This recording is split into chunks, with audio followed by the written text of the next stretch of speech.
입안에 막이 덮인 것과 같은 이상 감각을 유발하는 원인은 크게 몇 가지 요인으로 나누어 볼 수가 있습니다. 첫째는 침 분비에 이상이 있는 경우에요. 반대로 내 몸이나 내 마음 상태가 긴장되고 불편한 상태가 지속이 돼서 반대로 나쁜 습관이 만들어지기도 해요. 입안에 일반적인 감각이나 막과 같은 특수 감각을 느끼는 감각신경의 이상이 오고, 더 나아가서 이러한 감각을 내가 더 예민하게 느끼는 이러한 조건이 있는 경우. 네, 여러분 반갑습니다. 경희대학교 한방병원 김진성입니다. 이 시간은 입안을 상쾌하게 유지하기 위한 방법에 대해서 알아보도록 하겠습니다. 사실 환자분들이 혀가 화끈거리고 아픈 경우뿐만이 아니고 다양한 종류의 이상 감각을 호소하는 경우가 많이 있어요. 껄껄없거나 모래를 씹는 듯한 느낌, 또 입안이 부어 있거나 입에 허물이나 막이 쌓여 있는 듯한 느낌까지 다양한 이상 감각을 호소하게 되는데요.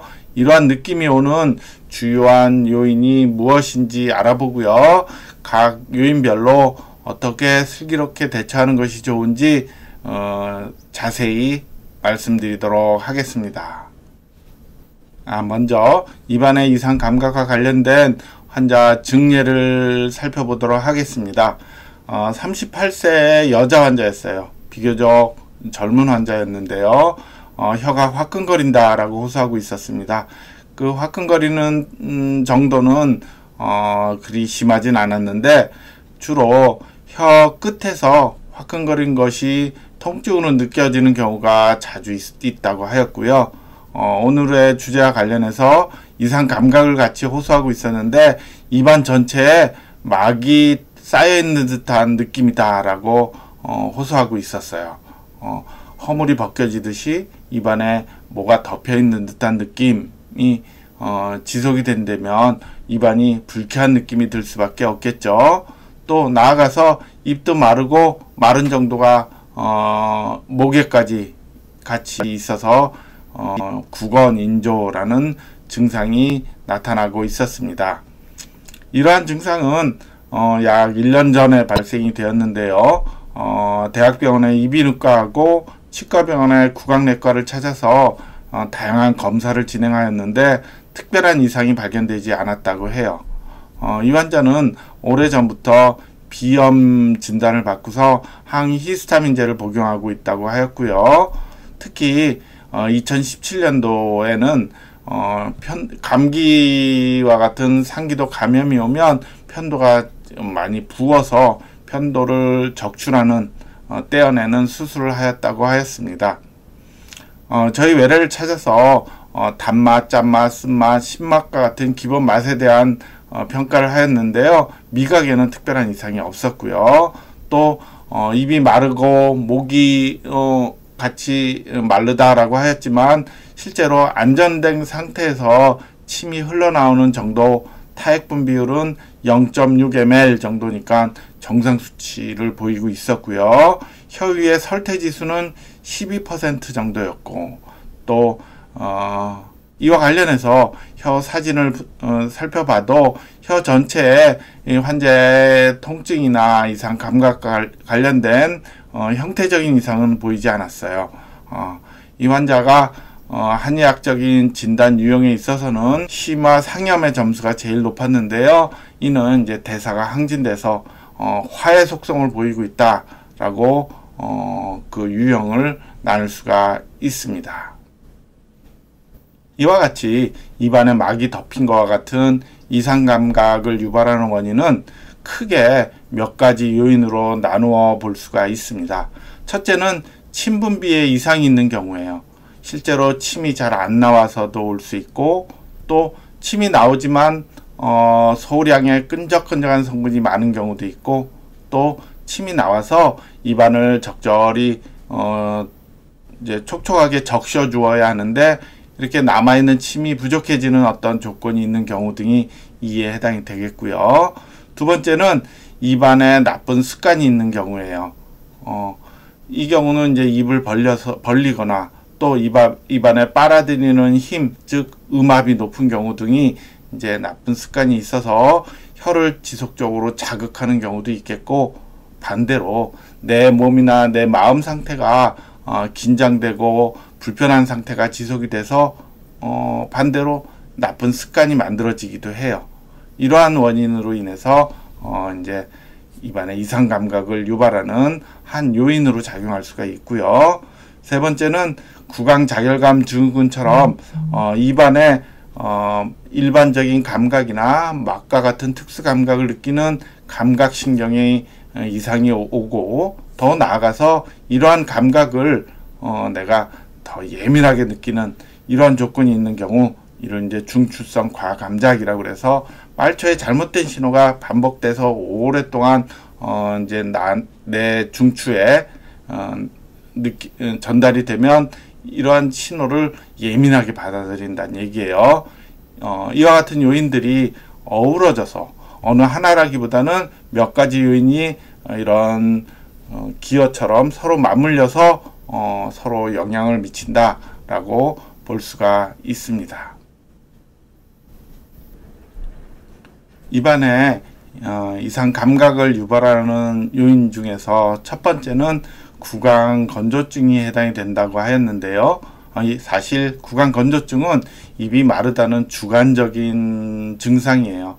그래서 실제로 침이 양이 적어서도 그렇게 느껴지지만 침이 나오는 침이 끈적끈적하게 나와서도 느껴질 수 있고요. 또 잔존타액이라고 그래서 침이 나와서 입안을 촉촉이 적셔주는 게 금세금세 증발되는 경우에도 입이 마르다라고 느낄 수가 있어요. 앞서 살펴본 환자의 경우도 편한 상태에서 흘러나오는 침은 충분하였지만 환자는 입이나 목이 마르다고 느꼈거든요. 이 경우는 입에 남아있는 침이 부족한 이러한 경우에 해당이 될 수 있다라고 볼 수가 있어요. 이와 같이 구강 건조증의 원인은 크게 몇 가지로 나눠 볼 수가 있습니다. 이 중에서 제일 흔한 원인은 약물 복용이에요. 약 때문에 침 분비가 방해를 받는다는 건데요. 대표적인 약이 항히스타민제가 있어요. 알러지 비염이나 또 피부의 가려움증 등에 쓰이는 흔한 약이고요. 두 번째는 수면제인데요. 특히 나이 많으신 어르신들의 경우 잠이 짧아지면서 수면제에 의존하는 경우가 많이 있어서 입마름을 더욱 심화시킬 수 있고요. 세 번째는 불안하고 우울하고 고독한 이런 심리 상태 때문에 먹는 항우울제가 있을 수 있고요. 또 이뇨제 성분, 몸이 붓거나 해서 쓰이는 약제들이 또 고혈압 약제에도 이뇨제가 포함될 수 있어서 이와 같은 이뇨제가 입마름을 유발할 수 있고요. 마지막으로 어르신들의 경우가 흔히 있는데 전립선이 부어서 소변 보는 게 시원치 않으면 흔하게 진단받는 경우인데요. 이때 먹는 약이 침 분비를 방해할 수가 있어요. 두 번째는 전신질환과 관련해서도 침 분비가 줄어들 수가 있는데요. 첫 번째는 당뇨병이 이에 해당이 되고요. 또 쇼그렌 증후군이라고 해서 귀 밑에 턱 밑에 있는 침샘이 이제 망가지는 병이 있을 수 있고요. 빈혈의 경우도 입마름이 유발될 수 있는데 사실 우리 침은 혈액 중에 있는 수분을 끌어다가 침을 만드는 거라서 빈혈 자체가 이제 입마름의 원인이 될 수 있고요. 또 어떤 암이 있어서 항암 화학요법을 한다든가 또 특정 영양소가 부족해져도 입마름이 유발될 수가 있습니다. 세 번째는 방사선 치료인데요. 두경부암, 그래서 머리에 종양이 있는 경우에는 이제 방사선 치료를 받을 수가 있는데 이때 침샘이 노출이 되면서 망가져서 침 분비가 줄어드는 경우가 있을 수 있고요. 특히 우리가 건강한 사람들 가운데도 나이 들어가면서 전신 기능의 저하와 더불어서 침 분비가 줄어드는 경우가 있는데 실제로 나이 들어서 침 분비 기능이 저하된 것도 있지만 나이가 점점 들어가면 다양한 종류의 약물을 복용하게 돼서 이로 인해서 침 분비가 줄어드는 경우도 많이 있습니다. 마지막으로 생활 습관 요인도 많이 작용을 하는데요. 첫 번째가 구강호흡이에요. 입을 벌리고 숨을 쉬다 보면 공기의 흐름에 의해서 입안을 촉촉이 적셔주는 수분이 금세 증발을 하니까 입마름을 느끼게 되겠고요. 또 흡연과 음주도 입마름을 유발하는 나쁜 습관 중에 하나이고요. 또 지나치게 커피를 많이 마시는 경우, 또 설사나 땀을 많이 흘려서 몸에 이제 수분이 부족해진 경우 등이 있을 수가 있고, 또 스트레스도 우리가 이제 긴장 상태를 유발하게 돼서 이 경우 교감신경이라는 게 작동이 돼서 침분비를 줄이거든요. 이로 인해서 이제 입마름이 유발될 수 있습니다. 이와 같이 다양한 구강 건조증의 원인을 하나하나 구분해서 생활 속에서 관리하고 조절하는 것이 매우 중요할 수 있겠죠. 두 번째는 입안에 나쁜 습관이 있는 경우인데요. 입안에 나쁜 습관은 크게 두 가지로 나눌 수가 있다고 그랬죠. 첫 번째는 입으로 숨을 쉬어서 공기의 흐름이 유발되는 경우, 두 번째는 입안에 빨아들이는 압력이 높아지는 잘못된 습관이 있는 경우로 나눌 수가 있어요. 이 가운데 입으로 숨 쉬는 경우는 첫 번째는 코가 막히게 되면 입으로 숨을 쉬게 되겠죠. 보시는 그림처럼요. 정상적인 상태에서는 공기의 흐름이 비강을 통해서 이제 인후를 지나서 기도를 통해 우리가 공기의 흐름이 이루어지는데, 코가 부어 있거나 또 막히거나 코 중격이 휘어 있거나 등 공기의 흐름이 안 좋은 조건이 있는 경우는 자기도 모르게 입으로 숨을 쉬게 돼요. 이로 인해서 입에 남아있는 침이 증발하게 되니까 입마름을 더 쉽게 느낄 수 있겠죠. 특히나 수면 중에 이러한 경우가 많이 발생해서 아침에 일어나면 입이 바싹 마른다라고 호소하는 경우가 흔히 있습니다. 두 번째는 특별히 코에 문제가 없어도 나이가 들어가면서 노령화되면서 몸에 근육의 힘이 자꾸 떨어져요. 근육의 긴장도가 떨어지는데요. 눈꺼풀도 처지면 안검하수라고 그러고, 또 소화관의 기능도 위가 밑으로 하수되고 자궁이 하수되면서 여러 가지 이상을 일으키듯이 입안, 목 안에 있는 근육의 긴장도도 점점점 떨어져서 자기도 모르게 입을 이렇게 벌리게 되는 거예요. 그로 인해서 이제 입으로 숨을 쉬게 되니까 입마름을 느낄 수 있어서 이와 같은 경우가 있는지 하나하나 살펴보고, 특히 어르신들의 경우는 내 몸에 긴장도가 떨어져서 잘못된 습관이, 입을 벌리는 것과 같은 잘못된 습관이 생긴 것은 아닌지 반드시 점검해 보아야 합니다. 두 번째, 입안에 나쁜 습관이 있어서 만성적인 자극을 주고 하는 경우에도 이상 감각의 한 요인으로 작용할 수 있다고 그랬죠. 이러한 경우가 대표적으로 치은과 백선이 동시에 있는 경우예요. 치은은 말 그대로 이빨 자국이 혀에 이렇게 남아있는 경우이고요. 백선은 혀부라고 해서 뺨 안쪽이죠. 오른쪽 그림에 해당이 되는데, 이 화살표가 보이는 것처럼 흰색 선이 그어져 있는 것처럼 나타나는 것을 혀부백선이라고 하는데, 이 혀부백선도 치은과 마찬가지로 윗니 아랫니가 본인 뺨을 이렇게 물어서 난 자국이에요.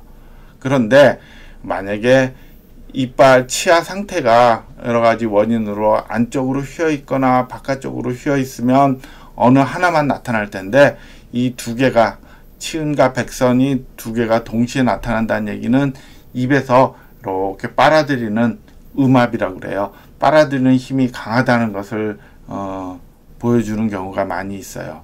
이 경우 흔하게 낮 동안에도 이제 긴장된 상태가 있을 수 있지만, 주로 수면 중에 악몽을 꾸거나 내 몸의 긴장 상태가 풀리지 않아서 이렇게 빨아들이는 상태가 자주 발생이 돼서 나타난다라고 볼 수가 있어서, 나의 마음 상태, 수면 상태를 보여주는 것일 수도 있고, 또 반대로 이러한 악습관으로 인해서 지속적으로 혀를 자극하다 보면, 또 입안을 자극하다 보면 이상 감각을 유발하는 한 요인으로 작용할 수도 있어서 이와 같이 입안에 나쁜 습관이 있는지 점검을 해보아야 합니다.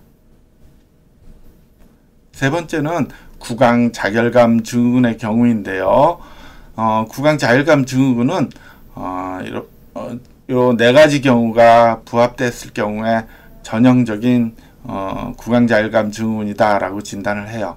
첫 번째는 입안에 타는 듯한 통증이 있는 경우, 가벼운 경우는 그냥 타는 듯한 느낌, 즉 자결감으로 나타날 수도 있고요. 두 번째, 타는 듯한 느낌이 입안 점막 부위에서 나타나요. 입안 점막은 혀를 중심으로 해서 뺨 안쪽이나 잇몸, 또 입천장 등이 모두 해당이 되고요. 이러한 통증이 일시적인 게 아니라 하루 2시간 이상 나타나면서 3개월 이상 지속될 때 이 병을 진단하자라고 의사들끼리 합의한 내용도 있어요.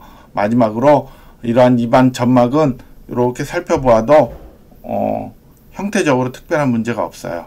또 보시는 오른쪽 사진처럼 서랍자를 이용해서 혀의 부분을 혀 전체뿐만이 아니고 안쪽과 끝쪽 또 좌우의 측면을 감각에 대한 확인을 해보아도 특별한 이상이 없는 경우가 많이 있는데, 이와 같은 경우를 이와 같은 조건을 모두 충족할 경우에 구강 자결감 증후군이라고 하는데, 이 병의 정확한 원인은 아직 완전히 밝혀져 있지 않지만 가장 기본적인 것은 혀에서 느끼는 일반 감각이나 맛을 느끼는 특수 감각과 같은 이러한 감각신경에 어떤 이상이 오고, 또 이러한 신호가 잘못된 신호가 머리에 계속해서 반복되게 전달이 되다 보면 중추성, 그 대뇌에서 받아들이는 감각이 예민하게 느껴져서 온다라고 알려져 있어서 이러한 원인들이 입안에도 있고